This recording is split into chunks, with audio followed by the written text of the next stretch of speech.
అందరికీ నమస్తే అండి. తండ్రేమో బీజేపీ పార్టీ నుంచి ఎమ్మెల్యే, కొడుకేమో తెలుగుదేశం పార్టీ ఇన్ఛార్జ్. ఇది తూర్పుగోదావరి జిల్లాలోని అనపర్తి అసెంబ్లీ నియోజకవర్గంలో ఉన్న రాజకీయ పరిస్థితి. ఇదేమీ తప్పు కాదు. అయితే ఈ పరిస్థితి ఎందుకు వచ్చిందనేది ఈ వీడియోలో చెప్తా. నిజానికి నల్లమల్లి రామకృష్ణారెడ్డి గారు ప్రస్తుతం అనపర్తి ఎమ్మెల్యేగా ఉన్నారు. ఆయన మొదటి నుంచి కూడా తెలుగుదేశం పార్టీ వ్యక్తే. కానీ 2024 ఎన్నికలకు ముందు పొత్తులో సీట్ల పంపిణీలో భాగంగా ఈ అనపర్తి సీటు బీజేపీకి ఇవ్వాల్సి వచ్చింది.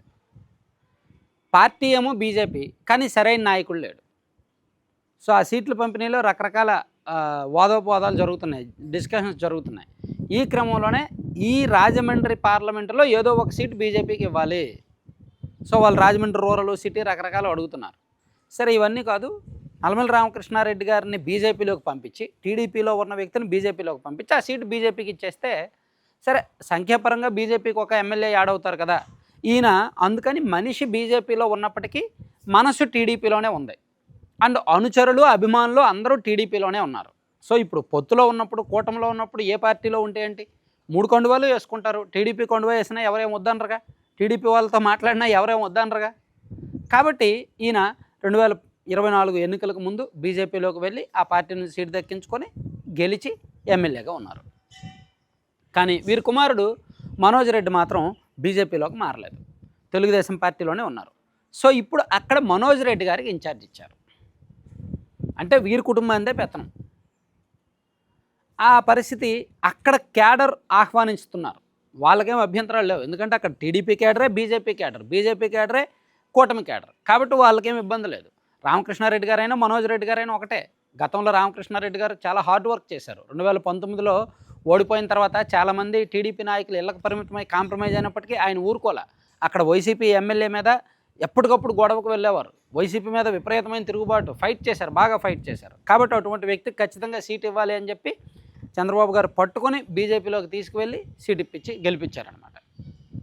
సో అనపర్తి నియోజకవర్గం చాలా ప్రత్యేకత ఉంటాయి, రాజకీయ ప్రత్యేకతలు. మనం అందరం అనుకుంటాం రాయలసీమలో రెడ్డి సామాజిక వర్గ ప్రాబల్యం ఉన్న నియోజకవర్గాలు ఎక్కువ అని. కానీ నాకు తెలిసినంత వరకు రాష్ట్రంలో రెడ్డి సామాజిక వర్గ ఓట్లు ఎక్కువ ఉన్న అసెంబ్లీ నియోజకవర్గం అనపర్తి. 60,000కు పైగా రెడ్డి సామాజిక వర్గ ఓట్లు ఉంటాయి. రాయలసీమలో ఏ నియోజకవర్గం అయినా మ్యాక్సిమం ఒక 40,000-45,000, 50,000 ఉంటాయి రెడ్డి సామాజిక వర్గం, అంతకు మించి ఉండవు. కానీ అనపర్తిలో మాత్రం 60,000కు పైగా రెడ్డి సామాజిక వర్గ ఓట్లు ఉంటాయన్నమాట. అందుకే ఇక్కడ మొదటి నుంచి కూడా రెడ్డిలదే ప్రాబల్యం ఎక్కువ, అటు వైసీపీ అయినా, ఇటు టీడీపీ అయినా, బీజేపీ అయినా.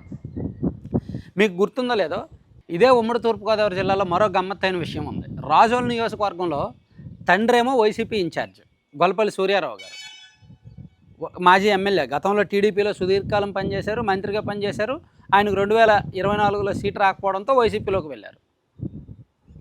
ఆయన కుమార్తె గొల్లపల్లి అమూల్య టీడీపీ ఇన్ఛార్జిగా ఉన్నారు. ఇక్కడ ప్రస్తుతం జనసేన పార్టీ ఎమ్మెల్యే ఉన్నారు. సో రాజోలు టీడీపీ ఇన్ఛార్జిగా అమూల్య గారు ఉన్నారు. అంటే ఇక్కడ తండ్రి కూతుళ్ళు వేరువేరు పార్టీలు, వేరువేరు పార్టీల్లో బాధ్యులు, నియోజకవర్గాల బాధ్యులు. అనపర్తిలో చూసుకుంటే బీజేపీ, టీడీపీ తండ్రి కొడుకులు వేరువేరు పార్టీలు, వేరువేరు పార్టీల బాధ్యులు. అంటే ఈ తూర్పుగోదావరి జిల్లాలో చూడండి ఎలా ఉన్నాయి ఈక్వేషన్స్ అనేవి. సో అక్కడ గొల్లపల్లి సూర్యారావు గారు, ఆయన కుమార్తె అమూల్య అన్నమాట. సో సూర్యారావు గారు 2024 ఎన్నికలకు ముందు వైసీపీలోకి వెళ్ళినట్టున్నారు. Thank you. తీసి